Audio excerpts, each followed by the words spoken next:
बिस्मिल्लाहिर्रहमानिर्रहीम, अस्सलाम वालेकुम। मैं असदुल्ला खान हूँ। नए आर्मी चीफ़ आ गए हैं। अब सबसे बड़ा सवाल यह है कि नए चीफ़ के आने के बाद हालात किधर को जाएंगे, क्या इलेक्शन अर्ली होंगे या नहीं होंगे।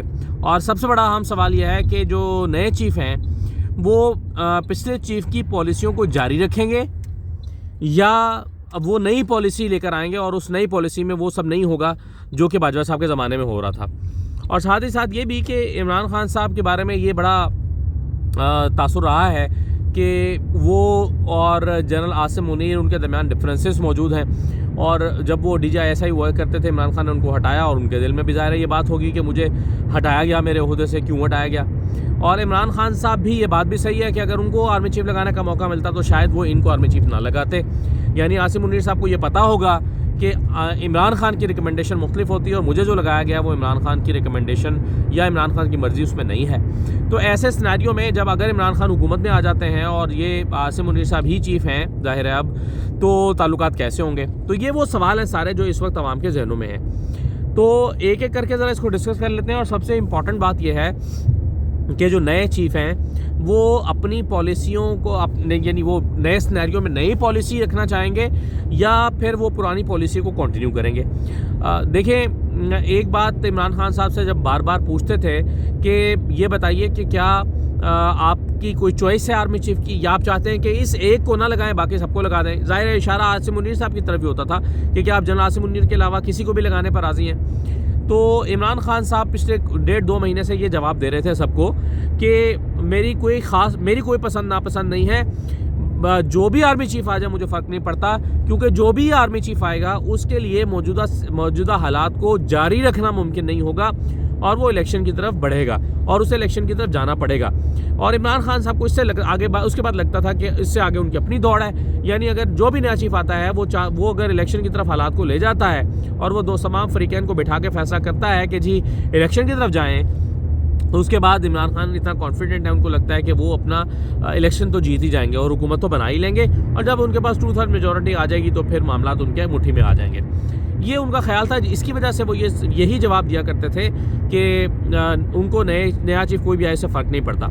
और ये वजह कि आज आपने देखा कि नए चीफ़ की समरी पर फ़ौरन दस्तखत हो गए और तासुर यही दिया उन्होंने कि मुझे इस पर भी कोई एतराज़ नहीं है और मेरे लिए सब बराबर है, कोई भी चीफ़ आ जाए मेरे लिए सब बराबर है। अच्छा, अब मैं अपने ओरिजिनल सवाल की तरफ आता हूँ जो मैंने शुरू में रखा कि हम नए चीफ़ के किन इक़दामात से अंदाज़ा लगाएंगे कि वो पुरानी पॉलिसी या जनरल बाजवा की पॉलिसी को बतौर इदारा कंटिन्यू कर रहे हैं या नहीं कर रहे हैं। तो देखिए, जैसे ही वो चार्ट संभालेंगे तो फौरी तौर पर हमें 2-3 चीज़ों पर नज़र रखनी होगी कि वो क्या कर रहे हैं। सबसे पहली चीज़ तो हम ये देखेंगे कि आने के फ़ौरन बाद उन्होंने जो की पोस्ट पर लोग हैं उनको तब्दील किया है या नहीं किया।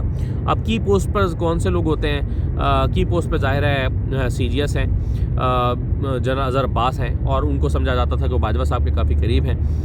फिर जो DGI की पोस्ट है उनको तब्दील किया है या नहीं किया DGI को, क्योंकि उन्होंने पिछले दिनों एक प्रेस कॉन्फ्रेंस की थी जिसकी वजह से उनके बारे में भी ये तासुर पैदा हुआ कि इमरान खान के साथ लड़ाई में वो भी कूद पड़े हैं।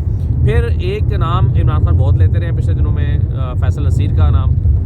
अब फैसल नसीर साहब को चूँकि बहुत कंट्रोवर्शियल बनाया गया या हो गए या हैं, तो उस पर इमरान खान जो है उनको हटाने का मुतालबा करते रहे हैं। तो क्या नए चीफ़ आकर उनकी भी ज़िम्मेदारी तब्दील करते हैं और इस पोस्ट पर कोई नया आदमी लेकर आते हैं? तो अगर और फिर कमांडर 10 कोर भी बड़ी इंपॉर्टेंट पोस्ट है। तो अगर ये 5-7 इंपॉर्टेंट पोस्टों पर तब्दीलियाँ होती हैं तो उससे हमें ये अंदाज़ा होगा कि जनरल आसिम मुनीर ये तासुर दे रहे हैं कि मैं एक फ्रेश स्टार्ट लेना चाहता हूँ और मैं जो पिछली लड़ाई 8 महीने से चल रही है उसको कंटिन्यू करने के हक़ में नहीं हूँ। तो पहला तासुर तो उनके इन इक़दामात से ये मिलेगा। तो सबसे पहले हमें ये देखना होगा कि वो अहम तैनातियाँ जो हैं उसमें क्या तब्दीलियाँ लेकर आते हैं और किस को तब्दील नहीं करते। दूसरी जो चीज़ हमें जनरल आसिम मुनीर की तरफ देखना होगा वो ये है कि क्या जनरल साहब जो हैं वो उनकी जो इलेक्शन है यानी इमरान खान जो मान रहे हैं उसके मुतालबे पर वो काम धरते हैं कि नहीं धरते। यानी नए इलेक्शन या अर्ली इलेक्शन की तरफ हालात को या माहौल को ले जाने के लिए वो अपना किरदार अदा करते हैं या नहीं करते। यानी उनके पास 2 ऑप्शन होंगे ना, एक वो कहें कि जी मैं ये पॉलिटिकल हूँ, जैसे कि फ़ौज ये पॉलिटिकल है तो मैं भी ये पॉलिटिकल हूँ और मैं इसमें दखल अंदाजी नहीं करूँगा। تو دوسرا یہ ہو سکتا ہے کہ وہ تمام فریقین کو بٹھائیں اور کہیں کہ حالات بہت خراب ہے, معیشت ڈوب رہی ہے, پاکستان کی سیکیورٹی کو معیشت کی وجہ سے خطرات لاحق ہو گئے ہیں, تو چلیے ہم ذرا الیکشن کی طرف بڑھتے ہیں. تو اگر نئے آرمی چیف الیکشن کی طرف جاتے ہیں تو سمجھیے کہ وہ پچھلی پالیسیز کو کا تسلسل نہیں کر رہے, اور اگر وہ سمجھتے ہیں کہ نہیں فوج تو یہ پولیٹیکل ہے, تو پھر اس کا مطلب یہ ہوگا کہ وہ پرانی پالیسی ہی کنٹینیو کرے گی اور عمران خان کو اپنی لڑائی خود ہی لڑنی پڑے گی جیسے بھی وہ لڑے. تیسرا یہ ہے کہ جب اگر الیکشن کی طرف حالات جاتے ہیں تو الیکشن کے بعد امپورٹنٹ ہوگا کہ فری اینڈ فیئر الیکشن ہوتے ہیں یا پولیٹیکل انجینئرنگ ہوتی ہے. پاکستان میں پولیٹیکل انجینئرنگ کا لفظ جب استعمال کیا جاتا ہے تو اس سے تاثر یہی پیدا ہوتا ہے کہ جو فوج ہے اس کی پرسنل لائکنگ یا ڈس لائکنگ ہے, وہ کسی ایک جماعت کو آگے لانا چاہتے ہیں, وہ کسی ایک جماعت کو حکومت میں لا کر اس کو خاص میجورٹی دینا چاہتے ہیں, یا پھر وہ کسی ایک جماعت کو کنٹرول میں رکھنے کے لیے کولیشن گورنمنٹ بنوانا چاہتے ہیں, یا وہ سیٹوں کو کنٹرول کر رہے ہیں, یا وہ کچھ لوگوں پر وفاداریاں تبدیل کرنے کے لیے دباؤ ڈالتے ہیں. تو اگر یہ تمام چیزیں جو ماضی میں ہوتی نہیں ہیں وہ اس مرتبہ بھی ہوتی ہیں تو پھر سمجھیے کہ پھر چیزوں کو کنٹرول کر رہے ہیں اور پرانی پالیسی جو ہے وہ جاری ہے. لیکن اگر جنرل عاصم منیر یہ فیصلہ کرتے ہیں کہ بھائی یہ عوام کا فیصلہ ہے, جس کو وہ چاہے منتخب کریں اور جو آئے وہ اپنی حکومت کرے 5 سال کے لیے اور انڈیپینڈنٹ رہے, تو میرا خیال ہے کہ پھر ہم یہ کہیں گے کہ یہ ایک نئی پالیسی ہے, پرانی پالیسی نہیں ہے. اور چوتھی اور آخری بات جو میں سمجھتا ہوں وہ یہ ہے کہ کیا آرمی چیف جو ہے, ظاہر ہے دیکھیں عمران خان اور جنرل عاصم منیر کے تعلقات کا ایک بیک گراؤنڈ رہا ہے. پچھلے دنوں میں نے آپ سے کہا بھی تھا کہ عمران خان صاحب سے ہم نے سوال کیا کہ عاصم منیر صاحب جو ہیں ان کو آپ نے D G I S I کے طور پر کیوں ہٹایا, تو میں نے کہا تھا کہ جو انہوں نے جواب دیا وہ میں آپ کو 15 دن کے بعد بتاؤں گا. لیکن میں سمجھتا ہوں کہ مجھے جو ہے وہ یہ بات ابھی روک لینی چاہیے کہ کیا جواب دیا تھا, کیونکہ اس وقت عمران خان کی بھی ضرورت ہے, ملک کی بھی ضرورت ہے, فوج کی بھی ضرورت ہے کہ حالات کشیدہ ہونے کی بجائے بہتر ہوں. اور عمران خان نے آج جو جسٹر دیا ہے وہ یہی دیا ہے کہ وہ اچھا آغاز چاہتے ہیں, اور فوری طور پر انہوں نے وہ یہ کر سکتے تھے کہ چاہے وہ ان کے اختیار میں کچھ بھی نہ ہوتا, یعنی ہم کہتے ہیں کہ عمران خان کے پاس آپشن کیا تھا, وہ کیا وہ یہ تو نہیں کہہ سکتے کہ نہیں جی میں تو نہیں مانتا صدر دستخط نہ کرے.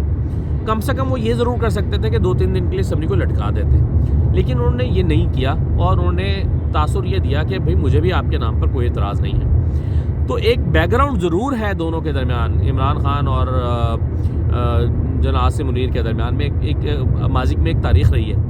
لیکن اب دیکھنا یہ ہے کہ کیا جنرل عاصم منیر جو ہے وہ اس تمام چیزوں کو بھول بھال کے ایک اچھے تعلقات کے لیے جاتے ہیں, اور اسی طرح سے عمران خان بھی ماضی میں جو کچھ ہوا یا جو رائے وہ ان کے بارے میں رکھتے ہیں وہ اس کو چھوڑ کے ایک فریش سٹارٹ کے لیے جاتے ہیں. تو یہ بھی دیکھنا پڑے گا آئندہ دنوں میں, اور یہ بہت امپورٹنٹ ہوگا اس کو دیکھنا. تو میں یہ سمجھتا ہوں کہ ان 4 چیزوں کی بنیاد پر آپ یہ فیصلہ کریں گے کہ پالیسیز جو ہیں وہ نئے چیف کی کیا ہیں, اور پرانی پالیسیز کو جنرل قمر باجوہ کی پالیسی کو وہ کنٹینیو کر رہے ہیں یا پھر وہ اپنی نئی فریش پالیسی کے ساتھ ملک کو ایک فریش سٹارٹ دینا چاہتے ہیں. تو یہ ہمیں 29 کے اگلے ہی 2-3 دن میں چیزیں سمجھ آنا شروع ہو جائیں گی جب وہ اپنا چارج سنبھالیں گے. تو دیکھتے ہیں جی کہ ملک کے حالات کیا رخ اختیار کرتے ہیں. میں جو ہے وہ اوسلو سے واپس آیا ہوں اور میں وہاں پر دیکھ رہا تھا کہ اوورسیز پاکستانی بہت پریشان ہیں, بہت اپسیٹ تھے پاکستان کے حالات کو لے کر. تو ہم دعا کرتے ہیں کہ پاکستان کے حالات بہتری کی طرف جائیں. اجازت دیجیے, اللہ حافظ.